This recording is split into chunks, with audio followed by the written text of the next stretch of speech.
Hi everyone, today we're covering the knockdown. You'll notice sometimes when you hit someone too much, the opponent will get grayed out and they'll get launched back. This is the knockdown. Before we move forward, I want to go over the weapon stats and Gumshot stats. This is a sheet I translated. All credit goes out to Nanazi from the competitive Ninjala server for compiling the data. Shoutouts to you. Thank you so much for letting me use this data. And thank you for compiling it. Please go give them a follow in the description below. Now, this covers a lot about the weapon, right? It has the attack methods. These are your normals, your back attacks, wide attacks, and your break attacks. Typically, specials will usually be below. And then there's your damage, detailed damage, number of hits, right? Detailed damage is, if it's multiple hits, that's how your damage is spread out through the multiple hits.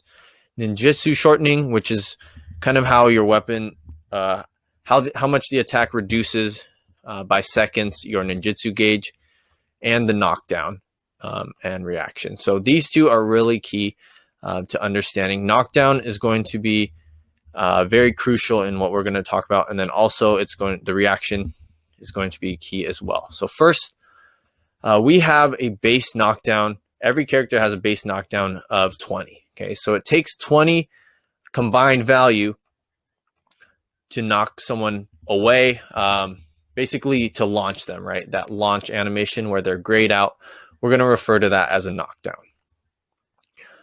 You'll notice that some attacks have higher values. Typically, your wide attacks are going to be from like 5 to 7, maybe even 8, if I remember correctly. But these are going to be the ones that have that big kind of knockback, right? And if we look at breaks have the highest value, which is 14. So if you throw in 2 breaks, that person is going flying no matter what, okay, if you connect with them. Okay, these are great things to note. And something to also note is the reaction, okay? Your reaction is going to be crucial. As we kind of look here, it's going to say short flirt. These are going to be hits that don't hit a person out of a gun bind. Blowbacks are hits that hit someone out of a gun bind. So if you look at Saber, every attack is a blowback, right?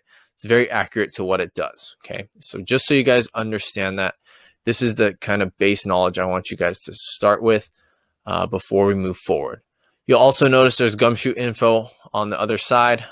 Right down here, you can click on here and you can notice Gumshoot info as well. These also have knockdown values as well. So just something to note before we move forward. If you want access to this, this will be in the description. So please check it out. The link will be in the description below. The data is all correct and you can test it yourself, but for reference, these 10 attacks each have a value of 2 and it takes 10 total before the CPU gets knocked down. In this clip, I want you to notice that I get 3 more hits on the CPU before he's knocked down.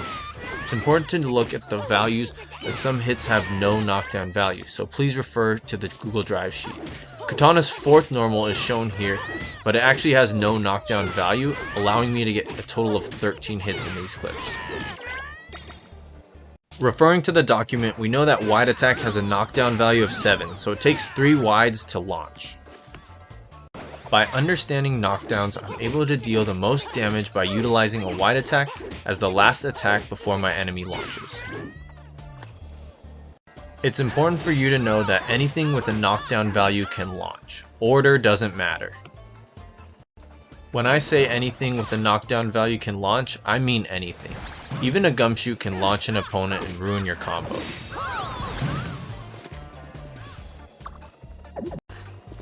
In that last clip, you're probably thinking that the CPU should have gotten bound, but didn't. That's because it received a direct hit. Here you'll see the opponent get bound due to splash damage.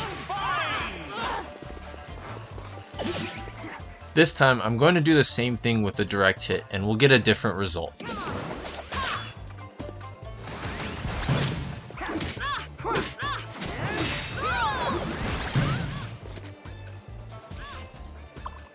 Another thing to understand is that binding an opponent will reset their knockdown value.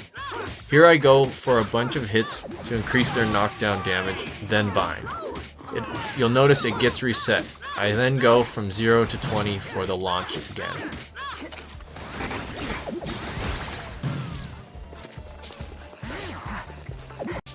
Gun Boost Impact has a knockdown value of 5, and you might have already noticed with some weapons it ruins your kill combo and launches the opponent. A person's natural knockdown timer is 4 seconds. Here you're going to notice that I'm going to hit Velmir about 3 seconds after, and he's still going to get knocked down. I'm going to wait and also hit him here, and he's going to go ahead and not get knocked down after waiting that complete 4 seconds.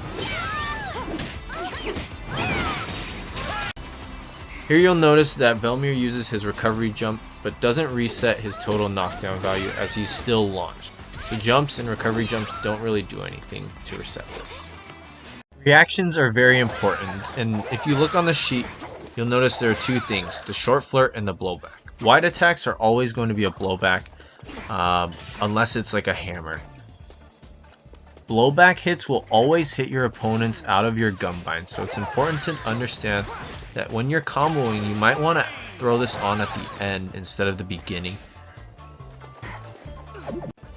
While an opponent is bound, they still have a knockdown value, so it's important to note that and just see here that I can still hit the opponent out even with my short hits and not the blowback hits.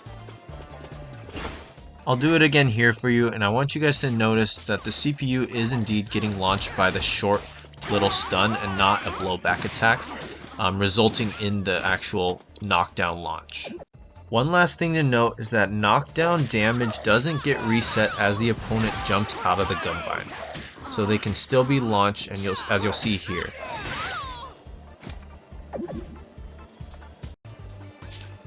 So how do we apply this? Knowing your weapon's knockdown values is key to understanding how to combo.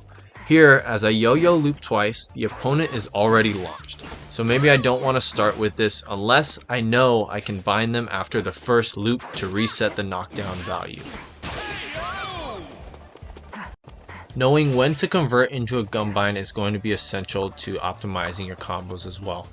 Right here you can see that I start with the yo-yo loop and then hit the web.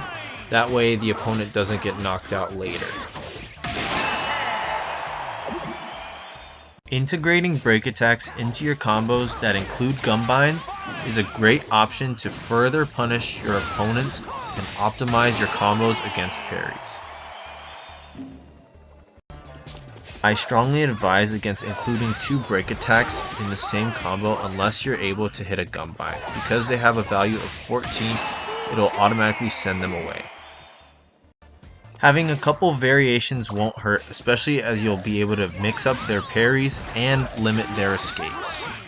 Shout out to Velmir Death Zero for helping. His Twitter's in the description below. Please, if you've enjoyed the video, drop a like and subscribe for more content. It's free. Let me know your thoughts on the video in the comment section below, and don't forget the weapon sheet will be in the description. See you in the next one.